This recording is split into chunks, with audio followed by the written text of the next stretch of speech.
दुनिया तक अपने कंसर्न्स पहुंचाने के लिए इस डिबेट के आगाज़ के लिए कहा। जनाब स्पीकर, 7 अक्टूबर 2023 बिलाशुबा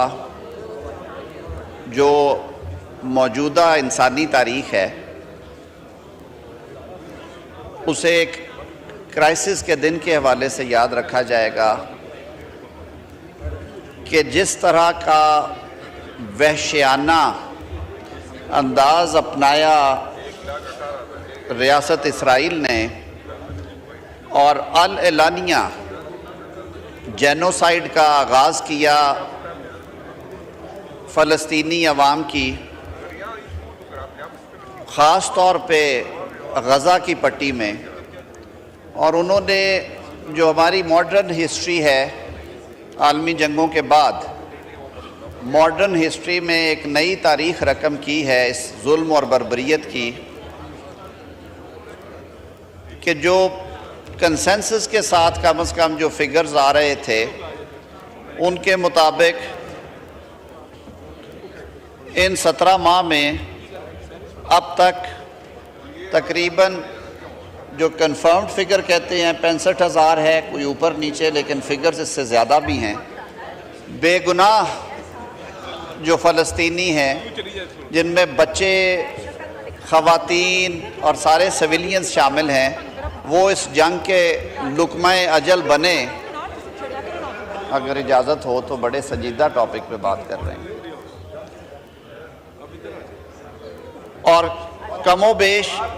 1.5 लाख के करीब जो अशख़ास हैं वो इस सेहोनी बर्बरियत का शिकार हो के। जी आज़म साहब एक सेकंड, डॉक्टर साहब ये बड़ा एक इम्पॉर्टेंट इशू डिस्कस हो रहा है, काइंडली तशरीफ रख के बात करें। House should be in order, it's a serious issue. जी आज़म साहब। जी पटेल साहब ये नोट कीजिए। तो जनाब स्पीकर, जैसे मैंने अर्ज़ किया कि जहाँ पे हज़ारों लोग जिनकी जो कम अज़ कम तादाद है जिस पे कंसेंसस है वो 65,000 शहादतें, 1,30,000 के करीब जो लोग हैं वो सीरियसली इंजर्ड हुए इस कॉन्फ्लिक्ट में, और मोहतात अंदाजे के मुताबिक 15,000 के करीब वो लोग हैं जिनकी वेयर अबाउट्स जो है वो नहीं मिल सके, क्योंकि जिस बर्बरियत के साथ इसराइली रियासत ने गज़ा पे बमबारी की और जिस कदर खौफनाक बारूद इस्तेमाल किया गया वहाँ पे, और हस्ती बस्ती आबादी को, इमारतों को मलबे का ढेर, बल्कि यूँ कह लीजिए कि उन्हें ज़मीन बोस कर दिया गया, तो 15,000 के करीब लोगों के बारे में ये भी एस्टिमेशन है कि उनके रिमेन्स नहीं मिले हमें मलबे से। जनाब स्पीकर, इस वहशियाना इक़दाम के ख़िलाफ़ दुनिया भर की जो अक़वाम हैं उन्होंने आवाज़ उठाई, लेकिन कुछ अक़वाम ऐसी भी रही जिन्होंने बावजूद बैनुल-अक़वामी सियासत के इंसानी हकूक़ की इस खुली खिलाफ वर्जी को कंडेम करने की बजाय इस पर खामोश रहना ज़्यादा बेहतर समझा। तारीख़ में ऐसे लोगों के नाम भी लिखे जाएंगे। इस्लामिक वर्ल्ड में दूसरे कॉन्टिनेंट्स में, चाहे वो यूरोप हो, अमेरिका हो, ऑस्ट्रेलिया हो, बशमूल एशिया के, इस पे भरपूर आवाज़ उठाई गई, सरकारी सतह पे भी, गैर सरकारी सतह पे भी। मैं बिलखसूस जिक्र करना चाहूँगा साउथ अफ्रीकन गवर्नमेंट का, जिन्होंने इस मामले को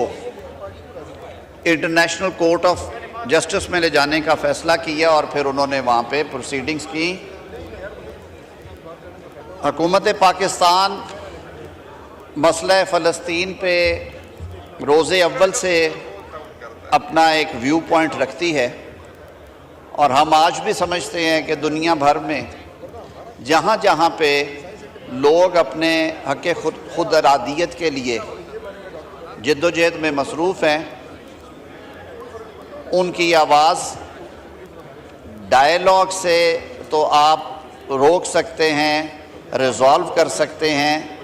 लेकिन बारूद से उनकी आवाज़ जो है उसे ना दबाया जाए, वो चाहे फ़लस्तीन हो, चाहे वो कश्मीर हो, और इन खित्तों के अवाम के हकूक़ को सामने रखते हुए जो उनकी तकदीर का फ़ैसला है वो बैनुल-अक़वामी क़वानीन के ऐन मुताबिक और अक़वाम मुत्तहिदा के जो फ़ैसले हैं उनके मुताबिक होना चाहिए। जनाब स्पीकर, जैसे मैंने अर्ज़ किया कि अक्टूबर 2023 से जिस बेईमाना और वहशियाना तशद्दुद भरी जंग का आगाज़ इसराइल ने किया, दुनिया भर में उस पर आवाज़ें उठी, लाखों करोड़ों लोगों ने प्रोटेस्ट में हिस्सा लिया,